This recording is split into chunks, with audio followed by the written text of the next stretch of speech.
ಯಜಮಾನ್ರಿಗೆ ಕೂತು ಕೂತು ಕಾಲ್ ನೋಯ್ತೈತೆ ಅಂತ ಹೇಳಿದ್ರಲ್ಲ, ಅದಕ್ಕೆ ಓಡಾಡ್ಕೊಂಬರಮ್ಮ ಅಂತ.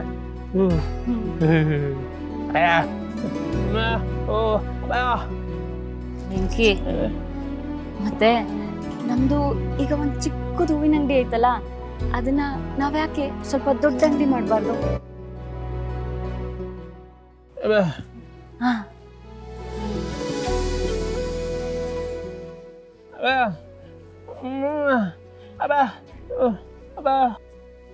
ಬೆಂಕಿ, ದುಡ್ಡಿನ ಬಗ್ಗೆ ಯೋಚನೆ ಮಾಡ್ಕೊಂಡು ಕೂತ್ಕೊಂಡ್ರೆ ಜೀವನ ಮುಂದಕ್ಕೆ ಹೋಗಕ್ಕಿಲ್ಲ. ಅದಕ್ಕೆ ಈಗ ನಾನು ನೀನು ಇಬ್ರು ಸೇರಿ ಸ್ವಲ್ಪ ದುಡ್ಡನ್ನ ಕೂಡಿಕ್ಕಿದೀವಲ್ವಾ, ಅದರಲ್ಲೇ ಒಂದು ಸ್ವಲ್ಪ ದೊಡ್ಡ ಅಂಗಡಿ ಮಾಡೋಣ. ವ್ಯಾಪಾರ ಮಾಡಿ ಮಾಡಿ ಇನ್ನೂ ಜಾಸ್ತಿ ದುಡ್ಡು ಆಯ್ತದಲ್ಲ, ಆವಾಗ ಇನ್ನೂ ಸ್ವಲ್ಪ ದೊಡ್ಡ ಅಂಗಡಿ ಮಾಡೋಣ. ನಮಗೆ ಅಂತ ಒಂದು ಅಂಗಡಿ ಇದ್ದರೆ ಹೂನ ತಂದು ಹಾಕೊಳ್ಳೋಕ್ಕೆ, ಅಲ್ಲೇ ಹಾರ ಕಟ್ಟೋಕ್ಕೆ, ಅದೆಲ್ಲದಕ್ಕೂ ಉಪಯೋಗ ಆಯ್ತದೆ. ಅಷ್ಟೇ ಅಲ್ಲ ವೆಂಕಿ, ನಮ್ಮ ಅಂಗಡಿ ಸ್ವಲ್ಪ ದೊಡ್ಡದಾಗಿದ್ರೆ ನಮಗೆ ದೊಡ್ಡ ದೊಡ್ಡ ಆರ್ಡ್ರುಗಳು ಜಾಸ್ತಿ ಸಿಗ್ತವೆ. ಆವಾಗ ನಾವಿಬ್ರು ಕೈ ತುಂಬ ಸಂಪಾದನೆ ಮಾಡ್ಬೋದು.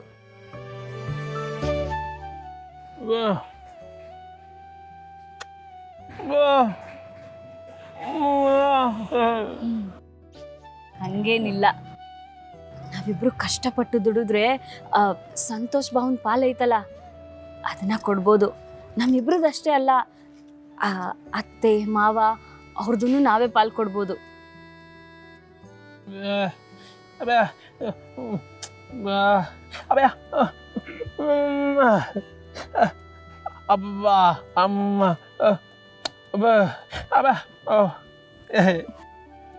ಸರಿಯಾಗಿ ಹೇಳ್ದೆ, ನನ್ನ ತಲೆಯಲ್ಲಿ ಇದ್ದಿದ್ದು ಅದೇನೆ. ನೀನು ಅವ್ರ ಹೊಟ್ಟೆಲಿ ಹುಟ್ಟಿಲ್ಲ ಅಂದರೂ ನಿನ್ನನ್ನು ಎತ್ತು ಮಗನಿಗಿಂತ ಚೆನ್ನಾಗಿ ನೋಡ್ಕೊಂಡಿದ್ದಾರೆ. ಅವ್ರ ಋಣ ತೀರ್ಸಕ್ಕಾದ್ರೂ ನಾವು ಅತ್ತೆ ಮಾವನ್ನ ಚೆನ್ನಾಗಿ ನೋಡ್ಕೋಬೇಕು.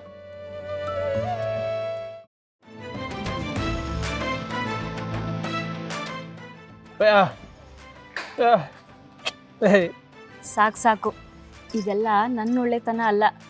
ನಿನ್ನಂತ ಒಳ್ಳೆ ಹುಡುಗನ ಕೈ ಹಿಡ್ದಿದ್ದೀನಲ್ಲ, ಅದು ನನ್ನ ಪುಣ್ಯ. ಒಂದು ವಿಷಯ ಗೊತ್ತಾ, ಒಳ್ಳೆಯವ್ರ ಜೊತೆ ಇದ್ರೆ ಎಲ್ಲಾನು ಒಳ್ಳೇದೇ ಆಗತ್ತಂತೆ. ಅದಕ್ಕೆ ಇದೇ ಉದಾಹರಣೆ.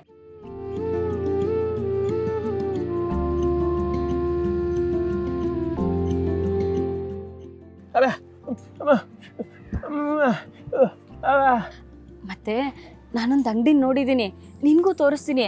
ಅದು ನಿಂಗೂ ಇಷ್ಟ ಆದರೆ ಸ್ವಲ್ಪ ದುಡ್ಡು ಕೊಟ್ಟು ಅಡ್ವಾನ್ಸ್ ಮಾಡ್ಬಿಟ್ಟು ಬರುಮ್ಮ. ಹಾಂ,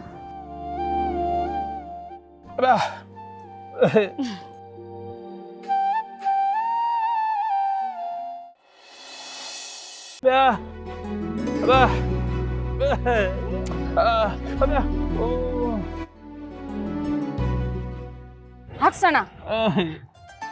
ಇಷ್ಟ ಆಯ್ತಾ?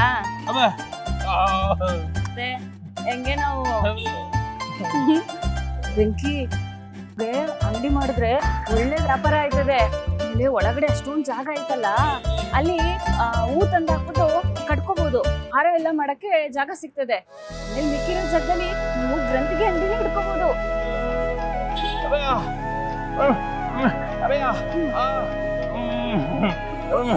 ನೀನು ಗ್ರಂಥಿಗೆ ಅಂಗಡಿ ನೋಡ್ಕೋತಿಯಾ? ಸರಿ, ಈಗ ಕೀ ಕೊಟ್ಟು ಅಡ್ವಾನ್ಸ್ ಕೊಟ್ಬಿಟ್ಟು ಬರೋಣ ಬಾ. ಸರಿ ಹೇಳಿ. ಅಣ್ಣ, ನಿಮಿಷ ಇವ್ರು ನಮ್ಮ ಯಜಮಾನ್ರು, ಬೆಂಕಿ ಓನರು.